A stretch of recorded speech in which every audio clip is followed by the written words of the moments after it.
সম্মানীয় দর্শক, লোকসভা ভোট মিটতে রাজ্যে আবারও ভোটের দিনক্ষণ ঘোষণা হয়ে গেল। আগামী 10ই জুলাই এই ভোট হবে এবং গণনা হবে 13ই জুলাই।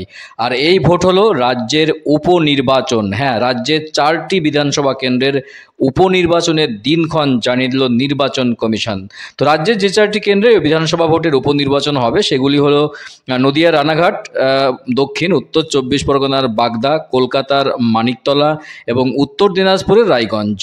বাংলা ছাড়াও দেশের আরও 9টি কেন্দ্রে উপনির্বাচন হবে। ঠিক কী কারণে বাংলায় আবারও ভোট হবে এবং দেশের আরও 9টি কোন কোন কেন্দ্রগুলিতে উপনির্বাচন হবে আগামী 10ই জুলাই, তার বিস্তারিত আপডেট এবং মনোনয়নের জমা দেওয়ার শেষ দিন কবে, কবে প্রত্যাহারের দিন, সমস্ত কিছু আপডেট দেবো আজকের ভিডিওতে।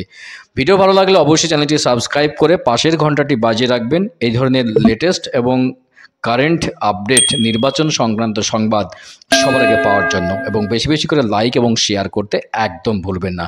চলুন দেখে নিই বিস্তারিত কি বলা হয়েছে উপনির্বাচন বাংলার জন্য এবং দেশের 9টি কেন্দ্রে, বাংলার 4টি কেন্দ্রে উপনির্বাচনের জন্য।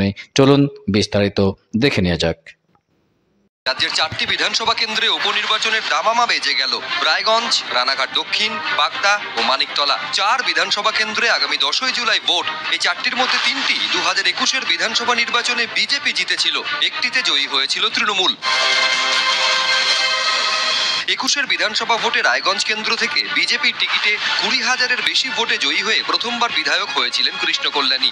কিন্তু ভোটে জিতে ওই বছরেরই অক্টোবর মাসে যোগ দেন তৃণমূলে। এবারের লোকসভা ভোটে কৃষ্ণ কল্যাণীকে রায়গঞ্জ কেন্দ্র থেকে প্রার্থী করে তৃণমূল। সেই সময় বিধায়ক পদ ছেড়ে তৃণমূলের টিকিটে সাংসদ পদে প্রতিদ্বন্দ্বিতা করেন কৃষ্ণ কল্যাণী, কিন্তু দলকে জেতাতে পারেননি তিনি। বিজেপি প্রার্থী কার্তিক চন্দ্র পালের কাছে 68,000-এর বেশি ভোটে পরাজিত হন কৃষ্ণ কল্যাণী। লোকসভা ভোটের বিধানসভা ভিত্তিক ফলে রায়গঞ্জ বিধানসভা কেন্দ্রে তৃণমূলের থেকে প্রায় 46,000-এর বেশি ভোটে এগিয়ে বিজেপি।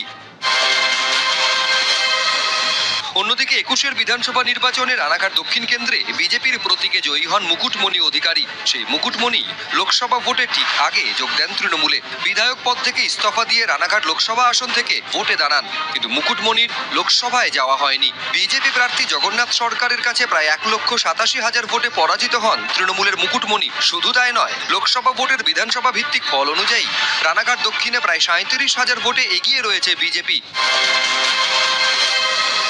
21-এর বিধানসভা ভোটের ঠিক পরপরই তৃণমূলে প্রত্যাবর্তন করেন বাগদা বিধানসভা কেন্দ্র থেকে বিজেপির টিকিটে জয়ী হওয়া বিধায়ক বিশ্বজিৎ দাস। 24-এর লোকসভা ভোটে বিশ্বজিৎকে বনগাঁ থেকে প্রার্থী করে তৃণমূল। বিধায়ক পদ থেকে পদত্যাগ করেন বিশ্বজিৎ, কিন্তু কেন্দ্রীয় মন্ত্রীর দায়িত্বে থাকা শান্তনু ঠাকুরের কাছে 73,000-এর বেশি ভোটে পরাজিত হন তিনি। শুধু তাই নয়, এবারের লোকসভা ভোটে বাগদা বিধানসভায় প্রায় 20,500 ভোটে এগিয়ে রয়েছে বিজেপি।